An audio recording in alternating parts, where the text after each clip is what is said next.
चलिए।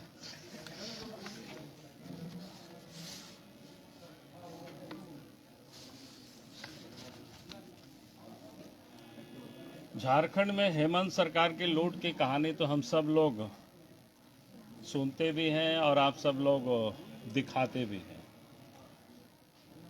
चाहे वो कोयला हो, चाहे बालू हो, चाहे पत्थर हो या लोहा हो या जमीन हो, इस लूट की तो एक लंबी फहरिस्त है और आए दिन हम सब लोग भी उठाते रहे। आज मैं आप सब लोगों को, आप सबके संज्ञान में भी बातें आई, विधानसभा में भी उठा, क्योंकि कल बीते रात को जो साहेबगंज और मनिहारी घाट के बीच गंगा नदी पर जो दुर्घटना घटी, इस दुर्घटना की आशंका आज नहीं बल्कि 2021 से ही हमको ये था। वहां से हमें लोगों ने बार बार बताया करते थे कि खास करके हेमंत सोरेन से जुड़े हुए लोग मिल करके इलीगल तरीके से पत्थर की, बालू की अवैध कारोबार में लोग लगे हुए हैं और नियम कानून को ताक पर रख करके लोग लूट मचाए हुए हैं। साहेबगंज और मनिहारी के बीच जो घाट है, एक तो वहाँ एक घाट है समदा घाट, और वहाँ से मनिहारी के बीच जो फेरी सेवा की जो परिचालन होती है,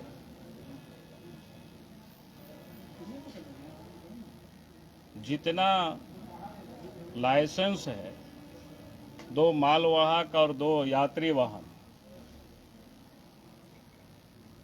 लेकिन उस समय उससे भी कहीं अधिक जहाज दिन और रात वहां चलाए जाते थे, जबकि सरकार की उस रूल में भी है, क्या कहते हैं उसको, सूर्योदय से सूर्यास्त तक ही चलाने का परमिशन है।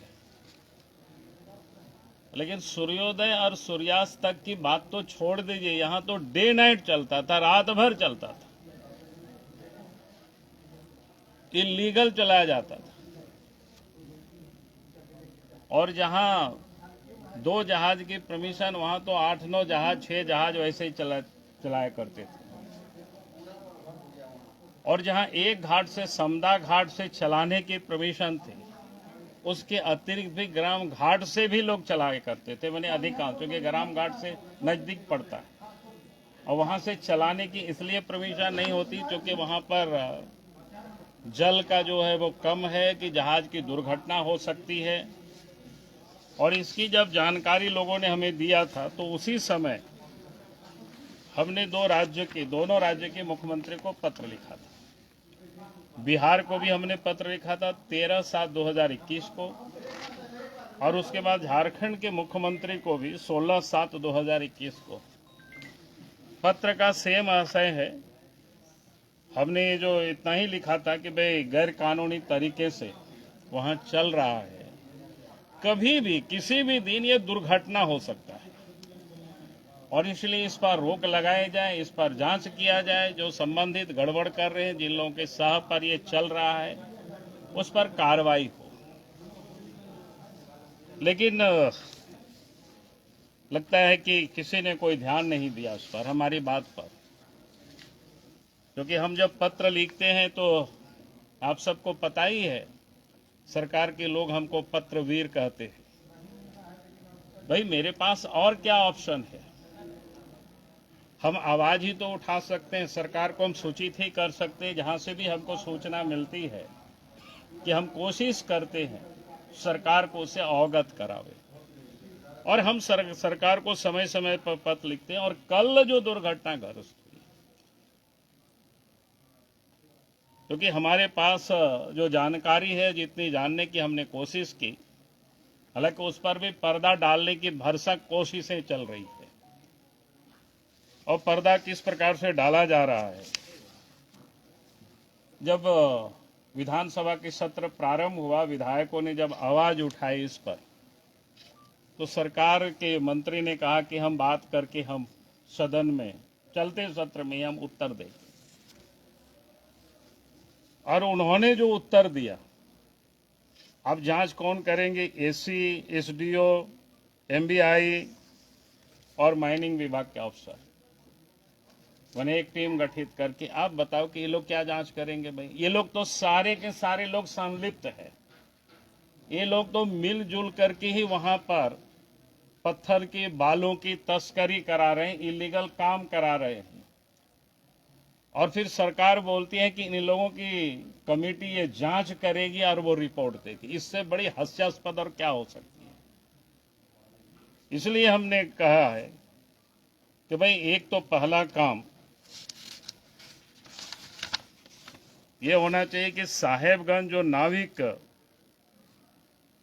यातायात जो समिति है उसको ब्लैक लिस्टेड कर देनी चाहिए, तुरंत काली सूची में उसको डाल देना चाहिए, उसको लाइसेंस को रद्द कर देनी चाहिए। और उसके साथ साथ उसकी कमेटी के जो लोग जहाज का परिचालन कर रहे हैं उन लोगों के ऊपर दफा 302 के तहत मुकदमा दर्ज होनी चाहिए और उन लोगों की गिरफ्तारी होनी चाहिए बिना विलंब की। और पूरी घटना की सीबीआई से जांच होनी चाहिए, क्योंकि साहेबगंज जिला की घटना है। और आपने देखा कि हम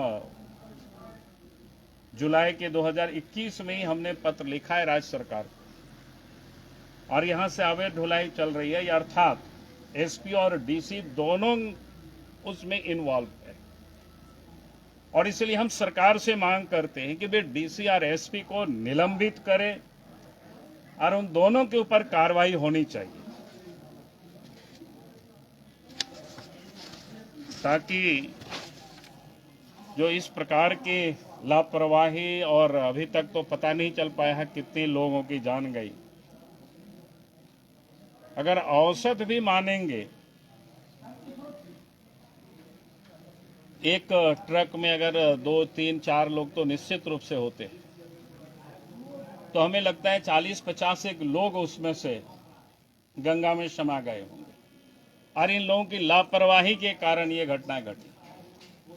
और इसलिए हम सरकार से ये मांग करते हैं कि तत्काल एक तो जो समिति जिसका परिचालन कर रही थी वो फेरी सेवा का, उसको काली सूची में डाले, ब्लैक लिस्टेड करे, उसके लाइसेंस को रद्द करे और उन लोगों के ऊपर दफा 302 के तहत मुकदमा दर्ज हो। अब पूरे घटने की सीबीआई की जांच हो और साथ ही वहां के डीसी और एसपी के ऊपर भी उनको भी निलंबित करनी चाहिए, क्योंकि इन लोगों की देखरेख में ही सब काम चल रहे हैं। भाई समदा घाट से चलाने की परमिशन है, तो फिर ये गरम घाट से चलाने का क्या मतलब होता है? सूर्योदय से सूर्यास्त तक चलाने का ही फिर रात में चलाने का क्या मतलब होता है? और जांच कमेटी उन लोगों के ऊपर, उन लोगों के नेतृत्व में बनाएगी जो लोग इस चोरी में ही पूरी तरह से शामिल है, इस लूट में ही पूरी तरह से शामिल है। और इसलिए हमने कहा कि भाई इन लोगों से कोई जांच नहीं हो सकती है। और इसलिए पूरे मामले की सरकार अगर वास्तव में अपने आप को इन्वॉल्व नहीं है, हेमंत सोरेन अगर चाहते हैं कि नहीं हम इसमें इन्वॉल्व नहीं है, इससे हमको पैसा नहीं मिलता था, तो सीधा इस जांच को सीबीआई को भेज दे, ताकि दूध का दूध पानी का पानी हो जाएगा कि भाई कब जहाज चली थी, कितने लोग डूबे, किस प्रकार से वहां कब से इलीगल चल रहा है और उसमें कौन कौन लोग शामिल हैं, सब कुछ सामने आ जाएगा। इन्हीं शब्दों के साथ अपनी बात को आज मैं समाप्त कर रहा हूँ। आप ऐसे कई विधायक हैं, मैक्सिमम अगर आप 82 विधायकों की सूची में देखेंगे तो मैक्सिमम विधायक ये कह रहे हैं कि इलीगल माइनिंग हो रहा है, चाहे पत्थर हो, कोयला हो। तो सरकार को ऐसा कौन सी वजह आप इसके पीछे मानते हैं जो वो मानने को तैयार नहीं है या पूरे मसले की जांच कराने को तैयार है?